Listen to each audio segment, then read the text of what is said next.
فاسألوا أهل الذكر إن كنتم لا تعلمون۔ السلام علیکم ورحمۃ اللہ وبرکاتہ۔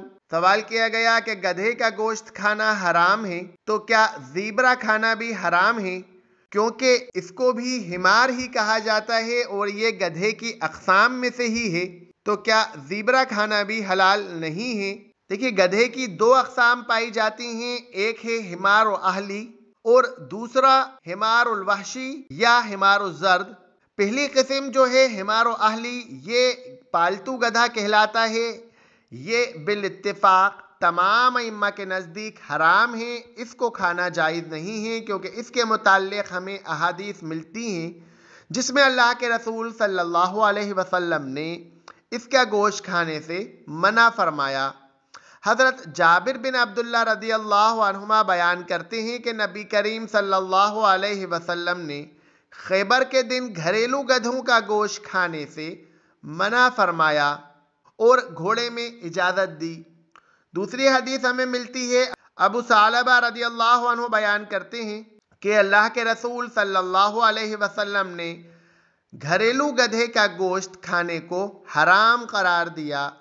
تو بالاتفاق جسے حمار و اہلی کہتے ہیں ہم، گھریلو گدھا، وہ بالاتفاق تمام ائمہ کے نزدیک حرام ہے، جائز نہیں ہے۔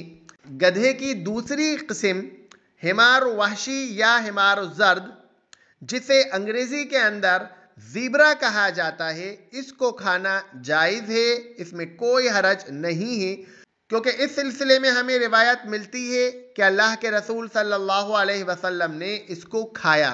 ایک حدیث ہمیں ملتی ہے، حضرت ابو قتادہ رضی اللہ عنہ سے مروی ہے، وہ کہتے ہیں کہ ہم اللہ کے رسول صلی اللہ علیہ وسلم کے ساتھ تھے صلح حدیبیہ کے موقع پر۔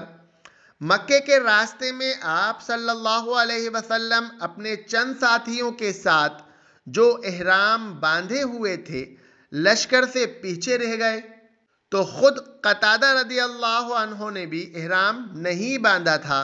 پھر انہوں نے ایک جنگلی گدھا دیکھا اور اپنے گھوڑے پر شکار کرنے کی نیت سے سوار ہو گئے۔ اس کے بعد انہوں نے اپنے ساتھیوں سے جو احرام باندھے ہوئے تھے ان سے کہا کہ کوڑا اٹھا دیں۔ انہوں نے اس سے انکار کر دیا۔ پھر انہوں نے اپنا نیزہ مانگا، اس کے دینے سے بھی انہوں نے انکار کر دیا۔ آخر انہوں نے خود ہی اٹھایا اور جنگلی گدھے پر جھپٹ پڑے اور اسے مار لیا۔ نبی کریم صلی اللہ علیہ وسلم کے صحابہ میں سے بعض نے تو اس جنگلی گدھے کا گوشت کھایا اور بعض نے اسے کھانے سے احرام کی عذر کی بنا پر انکار کر دیا۔ پھر جب اللہ کے رسول صلی اللہ علیہ وسلم کی خدمت میں پہنچے تو اس کے متعلق مسئلہ پوچھا، تو اللہ کے رسول صلی اللہ علیہ وسلم نے فرمایا کہ یہ تو ایک کھانے کی چیز تھی جو اللہ نے تمہیں عطا کی تھی۔ دوسری روایت بھی اسی طرح ہے اور اس کے آگے کے الفاظ یہ ہیں کہ جب اللہ کے رسول صلی اللہ علیہ وسلم کی خدمت میں حاضر ہوئے تو اللہ کے رسول صلی اللہ علیہ وسلم نے پوچھا کہ کیا اس کا گوشت تمہارے پاس ابھی بھی بچا ہوا ہے؟ تو ابو قتادہ رضی اللہ عنہ نے کہا کہ ہاں، اس کی ران ہمارے ساتھ باقی ہے۔ تو پھر اللہ کے رسول صلی اللہ علیہ وسلم نے بھی وہ گوشت کھایا۔